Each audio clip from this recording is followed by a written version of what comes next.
Up until now, we've looked at plenty of effects and we've looked at loads of knob twiddling and tweaking, but we haven't really looked at how to record that automation. Now, as I said in the last tutorial, you might have seen me accidentally record some automation. This really wasn't intentional, and it is, I think, a little bit of a shortcoming of the machine system. I tend to do it quite a lot.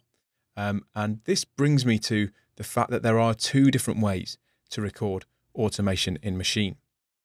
One of them is right within the software, and as usual, you can do everything in the software that you can do in the controller. So essentially, you could record your automation without your controller plugged in. The way they've done this is at the same time clever and also slightly infuriating, mainly because the outer ring here for every single knob is your automation ring. So by holding down the center ring, you make just a simple adjustment, and by holding down the outer ring, you can start to record automation. Now the cursor doesn't change, no color flashes up or anything, so it's very easy to accidentally place your cursor on the outer ring and start to make your adjustments, and you start recording automation. It will happen to you. It's probably not just me, it definitely will happen. Obviously, when you start to tweak parameters, you don't look how precise you're being. You often just put your mouse over the parameter and start tweaking away. Sometimes you're that 1 millimeter out. This aside, it is a cool system. It does work very well on the most part. And let's take a look at a specific.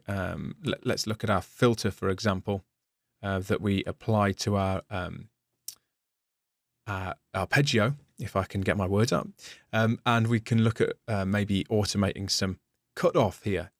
Now, as soon as I start to move in this outer ring in the software, you're going to see automation appear in this lower section here. And this lower section of the display, and let me zoom in slightly so you'll see it nice and clearly, is completely dedicated to automation.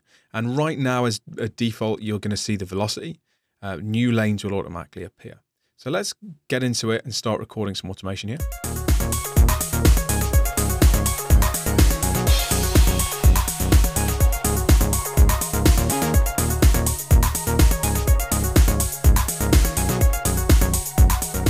And I'll also put some resonance in.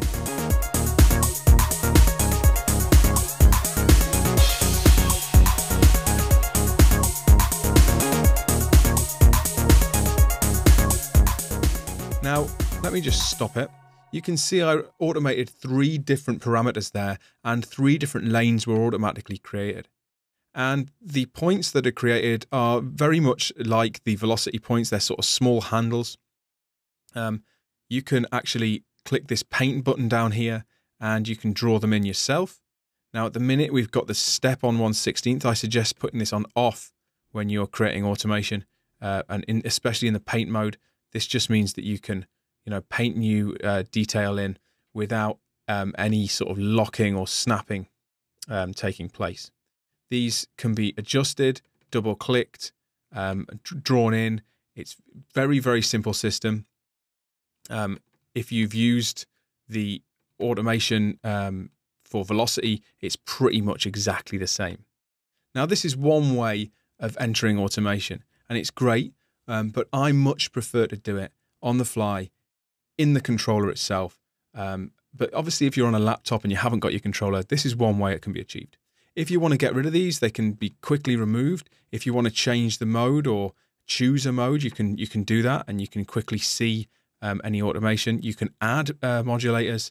So say you want a blank channel for the modulation speed, you can do that and you can draw it in yourself. So there's plenty of flexibility here.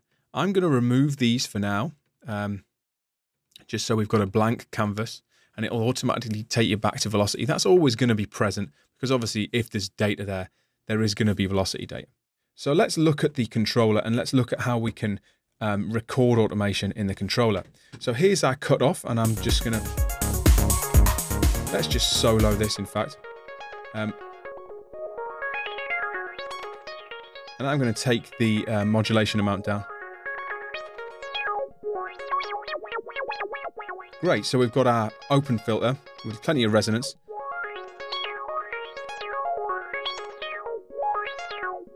So I want to record a movement like that. Now, how do I do it? Now, there's a simple button, and it's just left of the knobs here, and you just want to hold that down,